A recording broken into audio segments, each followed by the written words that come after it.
Superpedret patrocina les notícies.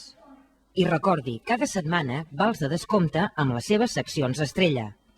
Superpedret, per la seva millor compra.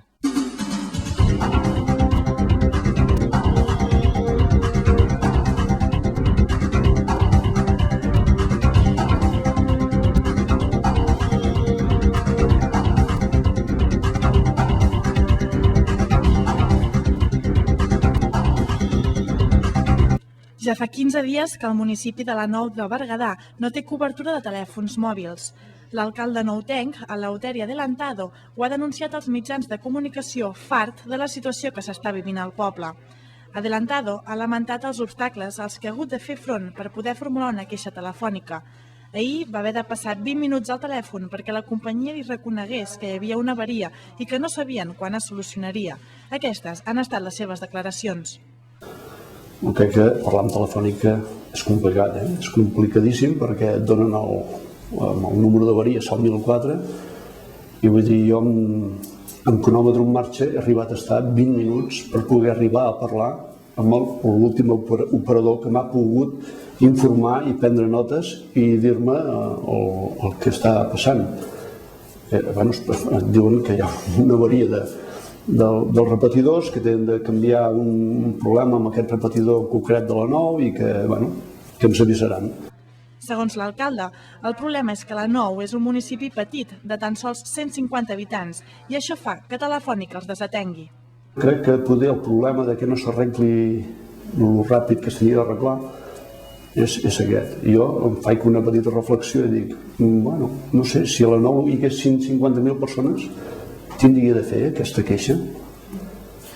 Davant d'aquesta situació, Adelantado ha decidit fer una denúncia a l'Oficina del Consumidor de la Diputació de Barcelona i ha demanat al Departament de Telecomunicacions de la Generalitat de Catalunya si pot ajudar a fer més pressió a la companyia.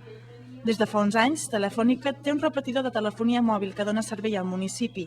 La resta d'operadores no hi arriben correctament i per aquest motiu la majoria del poble depèn gairebé exclusivament del servei de Movistar. La Salle de Berga està d'enhorabona. Els seus alumnes han superat la mitja catalana i espanyola del programa internacional PISA, un projecte que avalua el rendiment acadèmic dels alumnes de 15 anys i que coordina l'OCDE. L'objectiu del programa és saber el nivell de coneixements i habilitats en matemàtiques, lectura i ciències de la naturalesa. Maite Cortina, cap d'estudis a l'escola, s'ha mostrat molt satisfeta dels resultats obtinguts i ha volgut agrair als estudiants la seva participació i dedicació, tot i que admet la sorpresa que els hi va suposar els resultats. Jo me'n recordo un alumne que, clar, va ser triat, en matemàtiques concretament em va dir, ui Maite, ja saps que a mi les matemàtiques em van molt malament. I jo dic, tu tranquil, tu fes el que tu puguis, no? I llavors a l'acabar l'examen, clar, vaig anar a trobar aquest alumne i vaig dir, què tal, com ha anat? Molt bé, he contestat totes les preguntes, és la primera vegada que faig tot un examen complet. Dic, però tinc un mal de cap. I llavors, doncs, em va donar algun resultat i vaig pensar, bueno, les coses no han anat tan bé com ell s'imagina. I clar, jo no vaig demanar més ni no m'esperava que els resultats fossin aquests. Vaig pensar, haurem d'estar el que sigui, no? Vull dir, si no sortim bé, doncs bé, és la realitat que hi ha, no? Però el fet és que els resultats han estat magnífics. En l'escala de matemàtiques i ciències de la naturalesa, l'escola no només ha superat a la mitjana catalana i espanyola, sinó també a l'europea. Però tot això no ha estat fruit de la casualitat. Darrere dels resultats hi ha un treball de formació contínua per part del professorat i un enorme esforç dels alumnes. Com a professora de Ciències Naturals, Maite Cortina ens explica quin ha estat el secret del seu èxit. És compaginar molt la part pràctica amb la part teòrica. Llavors, cada 15 dies els alumnes van al laboratori fent desdoblaments del curs i llavors la meitat de la classe té la possibilitat de fer pràctiques.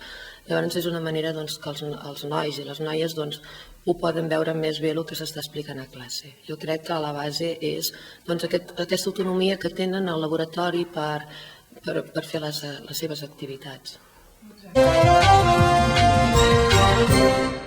Ahir al vespre, Avià va acollir un dels actes de campanya de Convergència i Unió.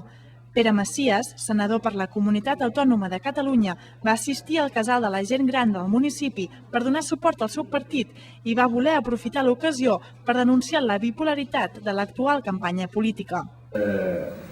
Aquesta ha estat una campanya, més que mai, amb una terrible bipolarització. Ens han volgut presentar com una campanya cosa només de dos, del PP i del PSOE, d'en Rajoy i de Zapatero.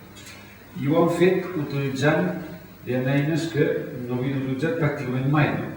Mai es havien fet dos debats electorals des de l'inici de la democràcia, mai es havien fet dos debats electorals de només els dos caps de llista. Tan sols un dia després del debat entre Mariano Rajoy i José Luis Rodríguez Zapatero a les televisions espanyoles, Macías es va mostrar molt descontent amb aquesta realitat i va voler reivindicar el paper de Convergència i Unió.